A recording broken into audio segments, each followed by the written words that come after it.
Are you worried about BOI reporting? Well, it possibly might be going bye-bye. Hey everyone, it's CPA Dan Hodges from myfavoritecpa.com. I'm concerned about BOI reporting, and if you own an LLC or a corporation, you should be as well. Primarily because you have to send your photo ID to the federal government, and they couldn't be using that for any good purpose. If this new law was truly about money laundering, there's lots of ways that you could authenticate what companies you own.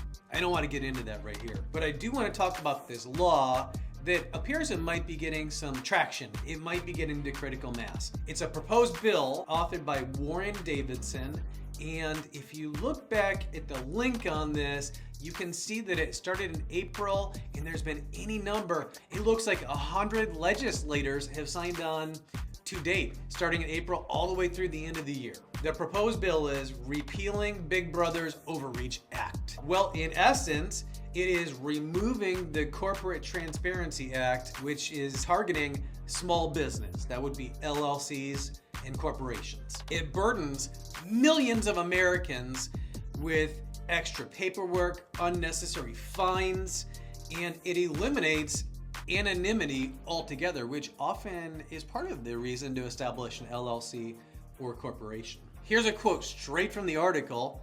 This act singles out and subjects small business owners to civil and criminal penalties for simple paperwork violations and allows state, federal, and international law enforcement nearly unfettered access to a database containing the private and sometimes confidential information of millions of small business owners. And I think that's well said.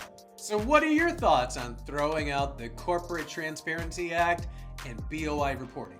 Drop your thoughts and comments below, and to enjoy the text of the bill itself, see the link in description. And for more tax news you can use, follow me.